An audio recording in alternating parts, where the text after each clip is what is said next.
Is the market's growing confidence in that favored soft landing scenario justified?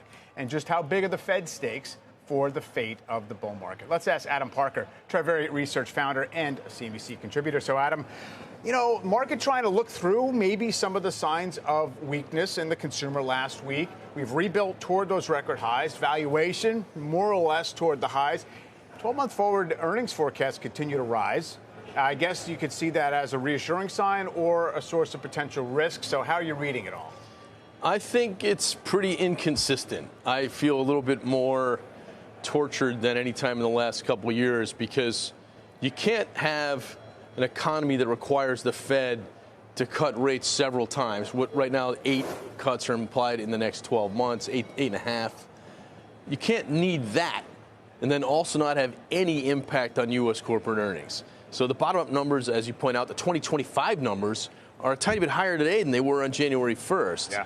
Right? Yet I know things are slowing in the U.S. consumer. I know they have less pricing power. I know the earnings estimates hockey stick more than the normal hockey stick that's in there. So that's the tension I see is I need to believe that this is going to end soon, the weakness I'm seeing.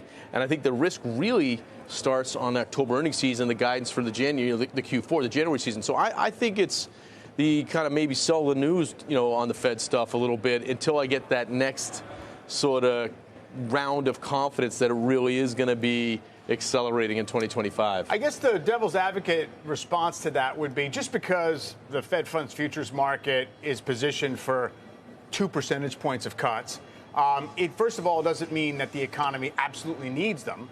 It could also mean we have Fed funds above 5.25 and inflation's 2.5, right? Yeah. And so you have this spread. So you have room to do it. And of course, it's also kind of there's always a what if element in there, right? Like it's not like we know it's going to happen, but we're leaning in that direction. I guess the point is, right, given that a lot of companies, for all that we've talked about overall earnings growth being great in the last year or so, right, it's been narrow.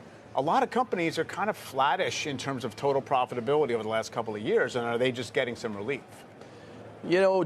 Generally, look, I make 2 comments. One, I really look carefully at the relationship between Fed fund futures, so what people think the Fed funds rate is going to be 12 and 24 months from now, and how it relates to the valuation, the price of forward earnings of stocks. That was very negatively associated in 21 and 2022. We got worried about higher rates, multiples got killed. Then it didn't matter. Beginning of 2023, people said, we're toward the end of the hiking cycle, right, all's well.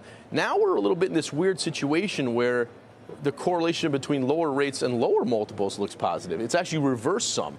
So I think when I measure what people think 2 years from now, if it gets too negative, then I think it's bad. So I think we're in this weird kind of top of the saddle. So that's my first point on the multiples. In terms of corporate earnings, look, you're right. I mean, the biggest equities, the big 6, actually even the biggest 20 companies have been growing their net income dollars faster than the rest. Yeah. So for you to really believe in that breadth, what you're really saying is the economy's going to trough sometime in the middle of next year.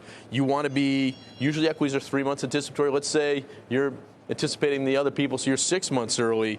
It still feels to me 3 to 6 months too early to really bet on a earnings-related acceleration. So I just think we're going to have maybe even this could even be it here for a month or two on the news tomorrow.